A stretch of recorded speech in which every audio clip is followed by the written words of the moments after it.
Welcome to this edition of Morgan You Asked For podcast. March Madness NCAA tournament time is here. We have the first four games last night. One of those games does affect Iowa State. North Carolina beats San Diego State by about 30. If they would beat Ole Miss on Friday, then Iowa State would play North Carolina. Many people didn't want them in the tournament, but winning by 30, I think there's a lot of teams that don't want to play North Carolina in this tournament because they do have the talent. And we'll get to that later. But since we are centered here in Iowa, the number one story right now from yesterday and moving forward is the Iowa Hawkeyes do not hire Darren DeVries from West Virginia,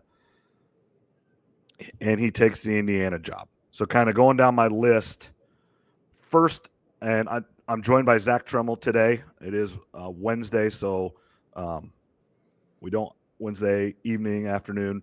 So we don't have the final, the first four games for tonight yet, but we'll get them. A couple things with DeVries, Indiana.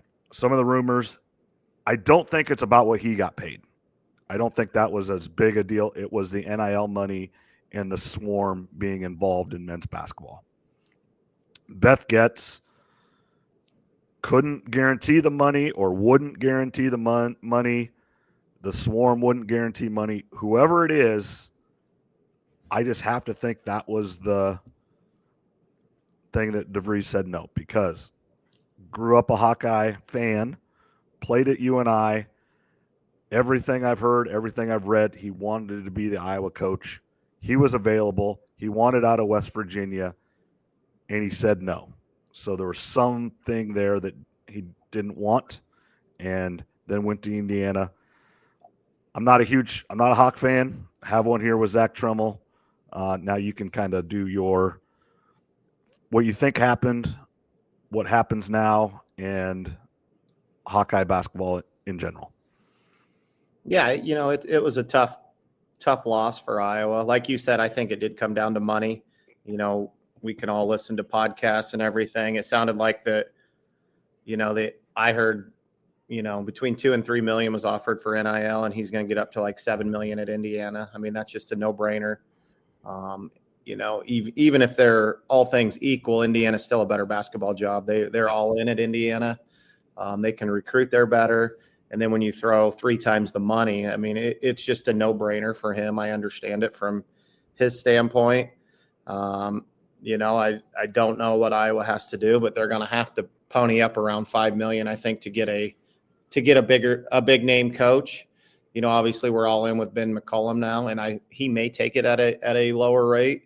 But like you said earlier, I think as an Iowa fan, I hate to do it, but I'd rather see Drake get knocked out in the first round. I think it'd be a lot easier to get him than if he goes on a little Cinderella run, all of a sudden makes it to the Sweet 16, then he's going to be in play for a lot more jobs, and his price probably goes way up right out of the gates. Because I think X's and O's wise, he's as good as it gets in basketball. If it's D1, D2, it doesn't matter. I mean, he's well respected, and he can get the most out of a $3 million team as you're probably going to get, and that's going to be kind of the coach that I think we're going to have to get. And if we can't get him, I mean, I don't know where they're going to go. They're going to have to.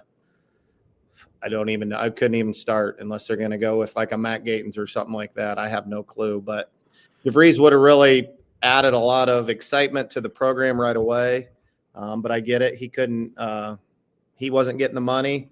It's a business. Obviously, Iowa didn't think they could afford it, and I don't know what that says. That's tough as an Iowa fan, where you basically know you're three times behind Indiana and Michigan State and probably Purdue and those schools before you even start. Doesn't matter what your coach is. So these next few weeks will be intriguing. I think Ben McCollum's probably the favorite, but like you said, if they start winning, he's going to be a hot commodity, and there's probably better jobs out there than Iowa. Yeah, my thinking on that, if they win, he's going to get in play for Virginia. He's going to get in play for Villanova. I mean, I'd be shocked if he's not already in play for Minnesota, being from Northern Iowa, and just in general, that's just a play there.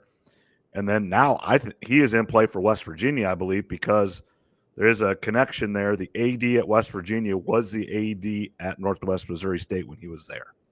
Now, I don't think he hired him, and he left before Ben McCollum left. So it was just during that time that he was there. But that is a connection, so there is a relationship there. I don't know what that is. And it's, you got to think, if I was only offering $2-3 million, I heard this morning that Josh Dix wants $1.5 million to play. And your whole budget is $3 million at Iowa. Now, I think Dix would take less than 1.5 if Fran was still there and playing at Iowa. I do think that. But now that he's in the open market, get what you can, bud. And I don't blame him one bit. Creighton, Iowa State, Nebraska, those all he's from Council Bluffs, so those three all make huge sense. Or go to wherever and just get paid. Who cares? I don't know how big of an NBA prospect he is. Go get what you can now. Don't blame anybody. I think a little bit of the big story is DeVries took the Indiana job. More of a kick to the stones. If he would have stayed at West Virginia and just turned down Iowa, it would have been just a money thing. Like, hey, I don't know if I can do that. But where he took Indiana, now Indiana's a blue blood. Indiana's a big time job, but it was pretty obvious that he wasn't staying at West Virginia. I almost think he might have taken Minnesota if it had to come down to that. There was some rumors and stuff that the family did not like Morgantown. I don't know if it's true. I don't know DeVries. I don't know, but there are people that I've read and listened to, and I'm sure it's the same people you do too, that said the family did not like Morgantown. And I think that is a different place. It's just culturally different than Iowa and the Midwest. And then what does this say about West Virginia that your coach wants out right away? Because I think McCollum will be in play for that job as well, and Iowa might be in competition for McCollum for that job. And then, as you said, I pointed out, I think if Drake wins Thursday and then they would happen to win Saturday, you're opening up McCollum to a lot of stuff. Right now, I don't think he could get the Virginia job. I don't think he could get the Villanova job. But he win this weekend, those jobs are in play, and then your price just goes up. Yeah, I mean, just look for me. I mean, that Villanova job's a really good job. Oh, yeah, they don't have to battle football for money. And there's a lot of money out on the East Coast. And if he wins a couple games, get to the Sweet 16, he's going to be he flies right to the top of that Villanova job. So I don't know. It'll be interesting to see how things pan out. And like you talked about the West Virginia, I just think it's kind of he grew up in the Midwest.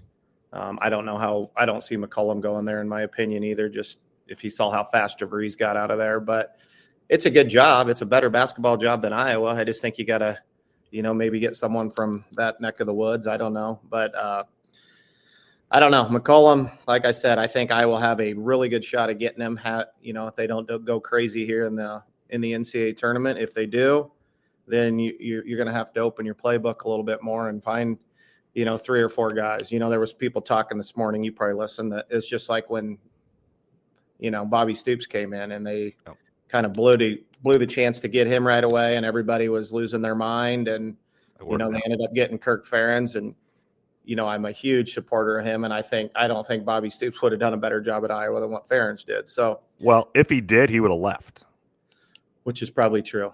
So, but I don't even think he would have done better. I mean, the way he turned that around fast and had us, winning the Big Ten titles. But again, it'll be interesting to see who we can get. McCollum's going to be the name, and if he's out, then I don't know where she's going to turn to. I think you go to Nico Medvedev would be in this, and I think he's in front runner for the Minnesota job. I think you look at Brian Wardle from Bradley, Midwest guy. And then I do think you go into the Steve Forbes Christians from Iowa. Definitely a step behind a couple of these other guys, I believe, but pretty sure both those guys would take the job. And Jans is, he's had a good year, but if he's another one, if he'd make a run to the Elite Eight or something, all of a sudden he's going to shoot up as one of the top. There's more emphasis on this tournament than the whole regular season. I mean, that 30-3 record looks great for Drake, Right. they get blown out here by 15 in the first round, and it's not, the luster's not quite there. I mean, I'd rather be 19-10 and make it all the way to the Sweet 16 than go 33-0. It's just the way it is. I think it's a little bit different just because of what North Carolina is, but North Carolina is the talk of the tournament. They weren't supposed to be in it. They won by 30 last night. If they would happen to beat Ole Miss, everything's going to be talked about is North Carolina, and they should have or shouldn't have been in the tournament. I don't know. I'll be honest. I've never watched, which is amazing because I like North Carolina basketball. Didn't watch one game of theirs this year, so I don't know.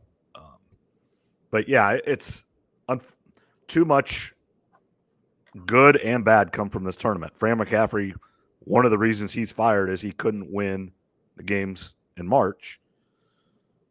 And TJ Otzelberger is getting a lot of credit for getting to 2 Sweet 16s in 4 years, And the first time, last year he had a good team. I mean, it was his first team way outkicked its coverage. Should not.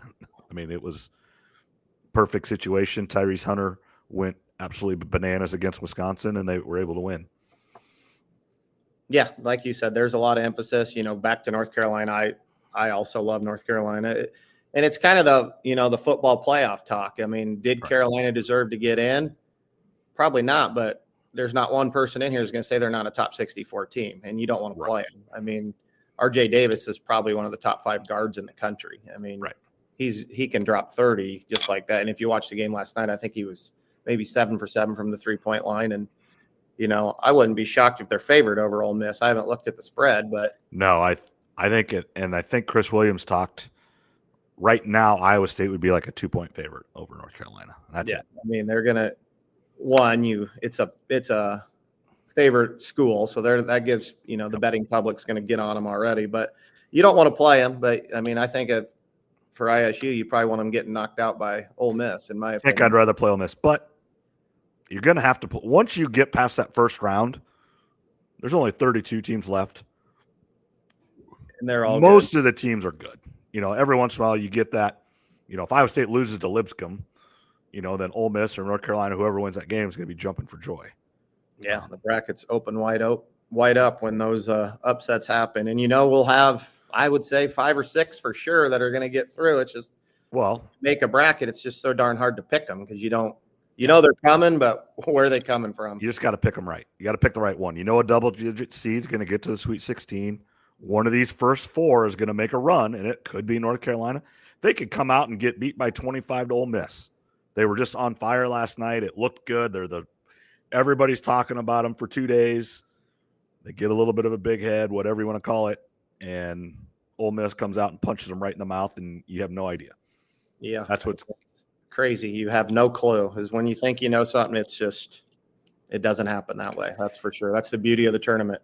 Yeah, and that's in football. I do think is different. We saw it in 4A, 5A football, whatever. I think it is 5A now. Southeast Polk lost 4 games, went on to win many, many years. There is no chance of getting into the playoffs, but they've changed the way big school football is.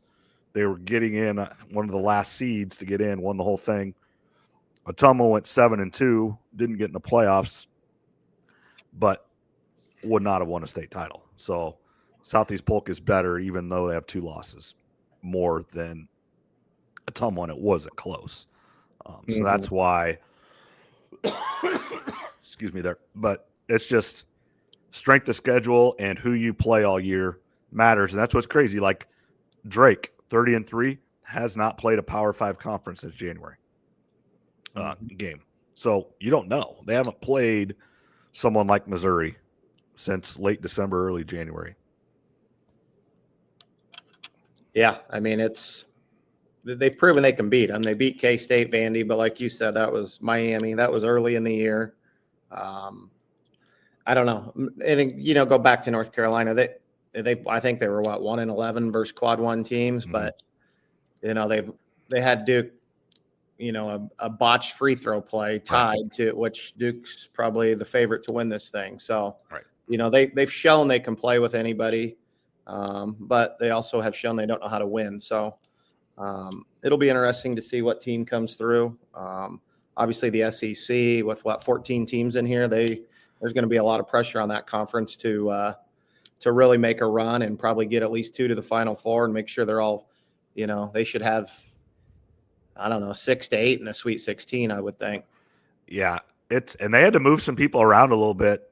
There used to be some rules where you couldn't play a conference team in the first couple rounds, but with 14 teams, obviously that's not possible.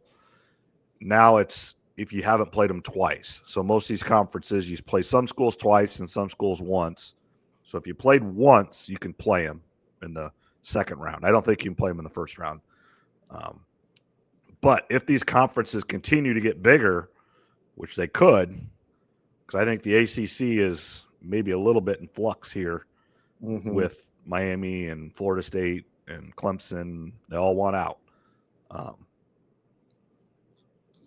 You're just going to have to play team. You just got to play whoever's on your thing. The rules got to go out the window, I think.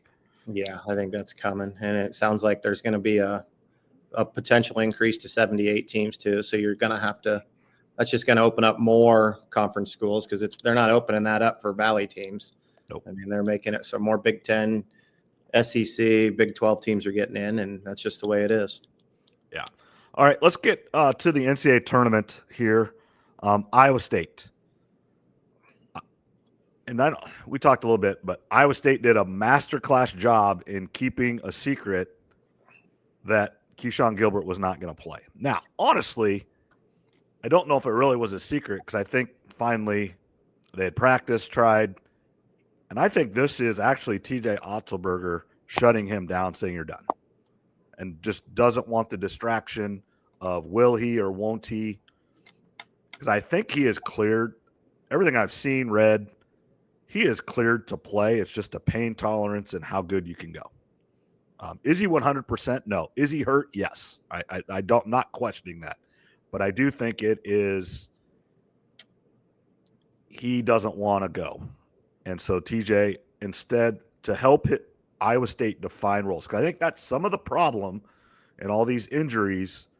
That one night Curtis Jones starts, and he's expected to shoot 25 times.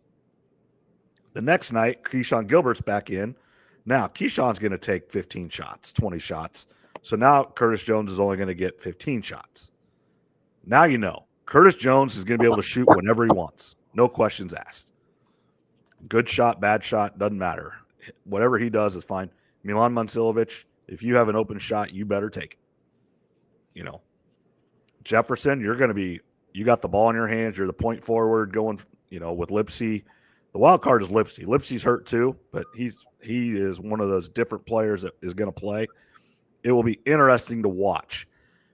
Just for I hope Iowa State comes out and jumps on Lipscomb, 25 points right away, sit Lipsy as fast as you can. I don't think you can try to go into this game without him playing, but the faster you can sit him, the better. Because he is hurt. It didn't look good. Because you're going to need him against Ole Miss or North Carolina. Then you get another week to prepare. But Iowa State, so I think Otzelberger just thinks it's better to say, Keyshawn, you're not there. Now, it will be interesting to see if he is on the trip or not. That will show whether there's more to this than just his injury. If he is kind of a detriment to the locker room. And I don't know for sure. I have a feeling that he is, but we'll see. I was a little shocked that they said he was done for the year. I mean, I just feel like with his defense, I don't see you getting by an elite team in the Sweet 16 or Elite 8 without him. You run into Michigan State guards or even North Carolina's guards are very good. They're as good as they get, and you could use him, but and it just adds more pressure to everybody else. I wasn't shocked that he wasn't going to play in the first round or something, but if they would somehow get to the Final Four in 3 weeks, 3 more weeks will help a lot. Yeah. I mean, keeping the door open, just say he's out, the first weekend, but I was really shocked. And that's why I feel like there's more to the story me too, that he's just done. And maybe he'll change his mind. Who knows? I mean, it's just the way it is, but defensively, you're going to need him against some of these elite guards if you want, in my opinion, to get past the Sweet 16. Yeah, it's going to be now. We just talked about it. The tournament is a tournament. You go chalk, but all of a sudden you don't play Michigan State. Then you got a different ball game. And yeah, you never know who you're going to face, but you're going to run into some guards somewhere. I mean, that's just the way it is. But yeah, that was what's weird to me too, because somehow you get to he's hurt, he can't play this weekend, fine, and maybe even just say he's out indefinitely. We don't know. We'll let you know when he's back, and then they do get to the Final Four, and it's April 4th or whatever it is. Well, that's almost a whole nother month. You would think he'd be closer to being healthy.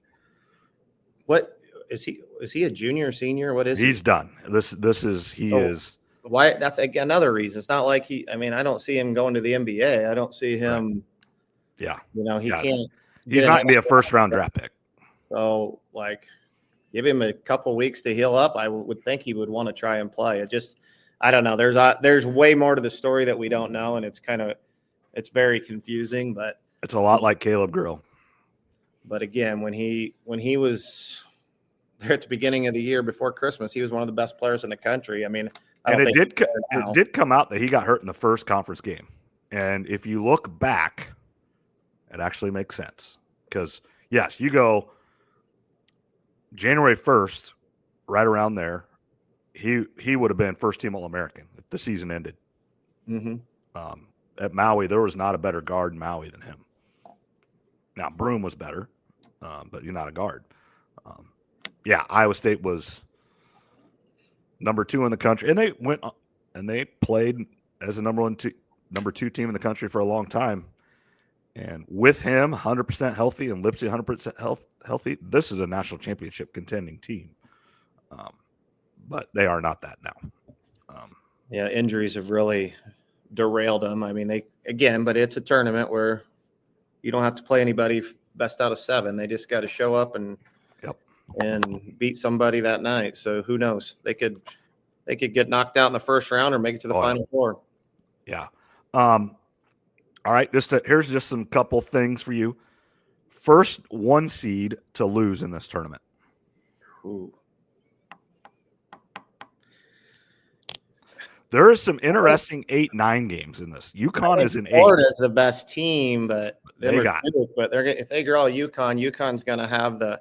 I think Creighton can play with Auburn as well. Right. Auburn has not been as. I thought they were clear cut number 1 till about 10 days ago, but I do think I'm with you. I think Florida's the best team.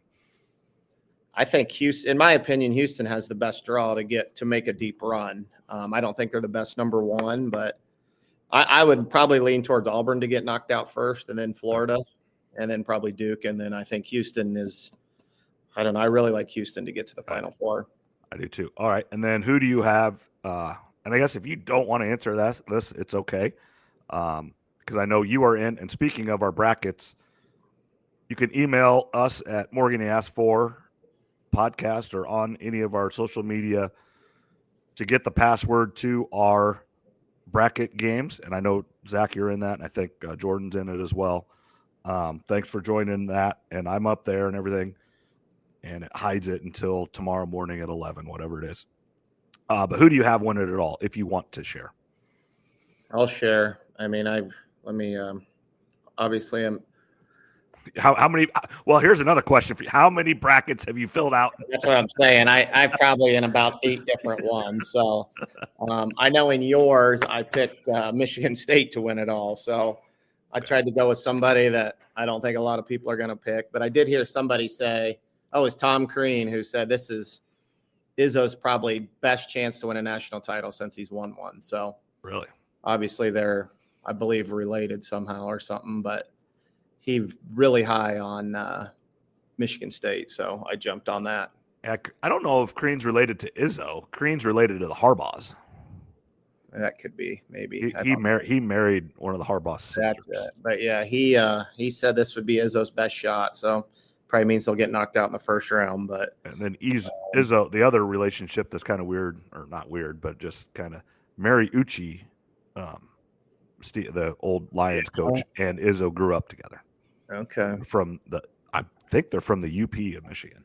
That could be. So yeah, I picked Michigan State. I don't know. I think Houston, I like their chance to get to the That's Final who I Four. picked in ours. So it would be a decent pick because, I mean, I don't see anybody on that top side of theirs that can beat them.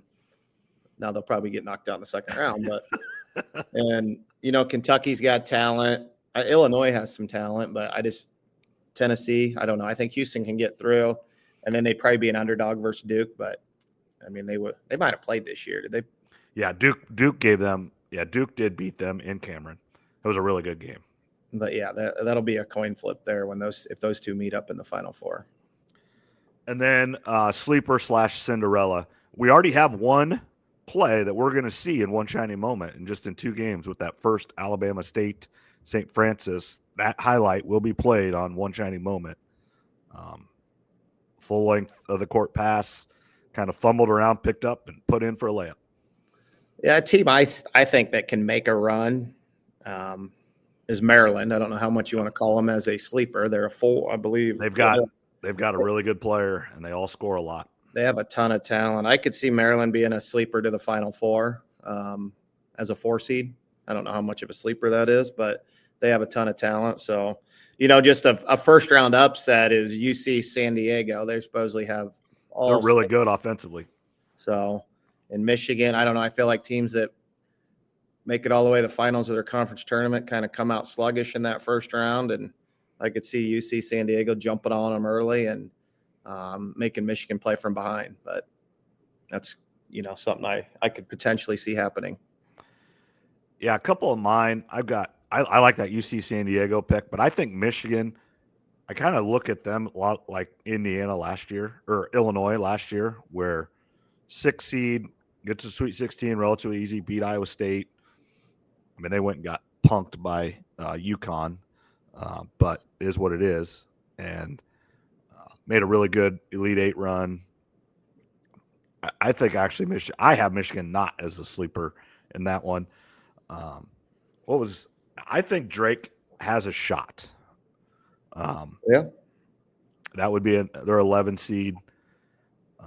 I think they can beat Missouri, and then Texas Tech. I guess McCausland and him are really good friends, so obviously they're going to know everything they do against each other. And if it is a close game, if Drake can keep it close, and in Bennett Sturts is going to come off a high pick and roll, and he's going to make the play, whether it's shooting or the play, there's probably not very many people in basketball that I want the ball with his hands with 3 seconds left than him. And I trust him to hit the shot or make the pass to the right shot.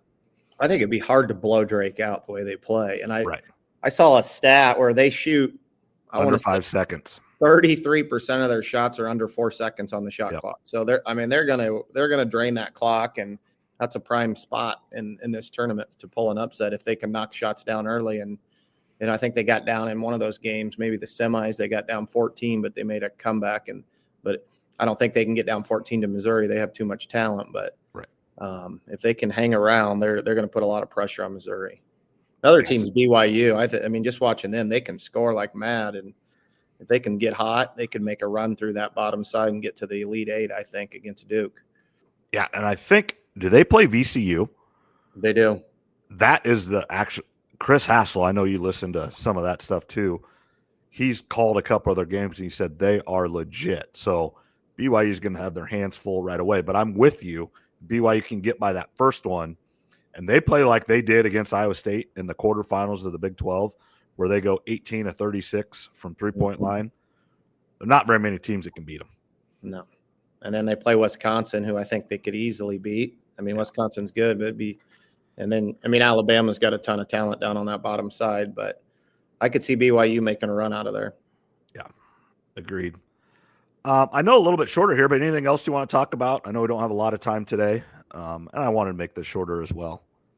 No, obviously you're kicking off the best time of year here with the tournaments, and then it rolls right into the Masters, and then it's the weather's getting better and you can start golfing. So enjoy the time, because these are this is my favorite 4-week span here when it comes to watching TV. So it should be a good time. Yeah, watch our Facebook and Instagram and Twitter and everything. I'm going on the road. probably try to take some pictures. Going to hit up a couple breweries on the way up to Milwaukee tomorrow, and then get into Milwaukee Friday morning. Doors open at 11, games at 12:30. Don't know if I'll stay and watch the other game or not. And then obviously for the evening session, I'm trying to sell the tickets because I did buy. North Carolina's the second game, isn't it, for your set? Yeah, it'll be Ole Miss, North Carolina. So it'll be a pretty good game. Yeah, so we'll just see how it is and everything. I think a lot of it depends on how the Iowa State game goes. Yeah. I mean, that's legit. But it'll be a good time in Milwaukee. And then, as long as Iowa State wins, hang out Saturday in Milwaukee. And then Sunday, hopefully they don't play at like 7 o'clock at night and I get home at 4 a.m. Well, have a good trip. There should be some really good fan bases there, so it should be a good time. Yeah, were you with us when we were in Nashville when Kentucky was running through and the whole freaking Nashville scene was blue for Kentucky when we were there with Will? Yeah, you were there with Will. And then I was also at Louisville when Iowa State lost to UAB, and Kentucky was also there, and they just took over the place. I mean, they travel like no other, that's for sure. That's why I'm a little surprised I haven't sold my ticket yet because Kentucky is there, but it is what it is. Yeah, and I think they lost. It might have lost first round that year too, and the tickets they were basically handing them out. They were so mad when they lost. So you can get Kentucky to lose. That'll open up a lot of tickets because I don't foresee them losing first round, but who knows? So. All right. Well, thanks a lot, Zach, and we'll talk this weekend and stuff. And I'm going to take my computer and mic up there, I think, and depending on timing, and especially on Saturday where I have all day, may try to do something Saturday morning or something to recap the complete first round and get you and Trev in or whatever. So, all righty. Have fun. All right. We'll talk to you later. Thanks.